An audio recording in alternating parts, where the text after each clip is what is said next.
Market capitalisation या market cap का नाम आप लोगों ने बिजनेस टर्मिनोलॉजीज में नॉर्मली सुना होगा। तो आज हम ये समझते हैं कि ये मार्केट कैप असल में होती क्या चीज़ है। देखिए, हर कंपनी के कुछ शेयर्स होते हैं, चाहे वो पब्लिक कंपनी हो चाहे वो प्राइवेट लिमिटेड कंपनी क्यों ना हो। कंपनीज को कुछ नंबर ऑफ शेयर्स में डिवाइड कर दिया जाता है। फॉर एग्जाम्पल, एक कंपनी है जिसके 10 मिलियन शेयर्स है।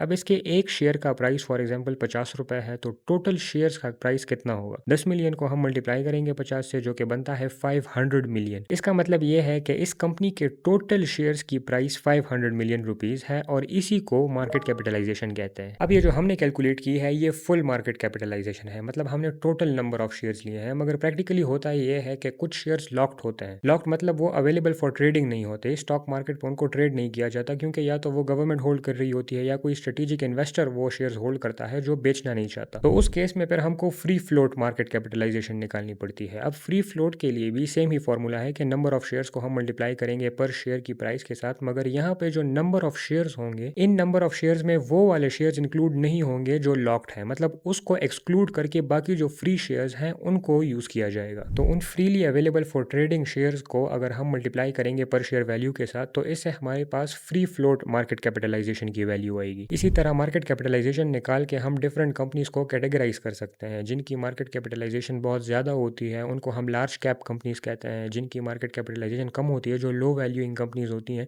उनको हम फिर स्मॉल कैप कंपनीज कहते हैं। ये जो इंडेक्सेस होते हैं, जैसे कि फॉर एग्जांपल पाकिस्तान में KSE 100 एक इंडेक्स है जिसमें टॉप 100 कंपनीज है बेस्ड ऑन मार्केट कैपिटलाइजेशन। इसी तरह KMI 30 एक इंडेक्स है जिसमें 30 शरिया कंप्लाइंट कंपनीज हैं जिनकी वैल्यूएशन सबसे ज़्यादा है, जिनकी मार्केट कैपिटलाइजेशन सबसे ज़्यादा है। तो इन इंडेक्सेस में जो कंपनीज हैं वो भी इसी मार्केट कैपिटलाइजेशन के बेसिस पर इस इंडेक्स का हिस्सा बनती हैं। तो मार्केट कैपिटलाइजेशन से बेसिकली हमें कंपनीज की वैल्यू और साइज का पता चलता है।